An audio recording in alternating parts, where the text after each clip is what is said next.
guys, galing kami sa palengke. Ito ang traffic dito. At itong sinakyan namin ay pag-uni na tricycle. Yan. Ipakita ko lang sa inyo yung traffic dito sa Antipolo. Yan po. Ganyan palagi dito. Regular day, holiday, same lang siya. Laging ganito. Maraming tricycle, maraming motorcycle, mga regular car, jeepney. Ganun po dito.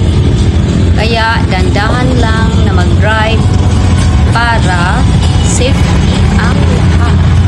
So yan po, ganito. Talaga heavy traffic. Ang weather ngayon ay maganda. Perfect talaga. Hindi siya masyadong mainit. Okay lang talaga. So, thank you Lord for perfect weather.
Thank you for watching. This is my 3 minutes short video. See you next time.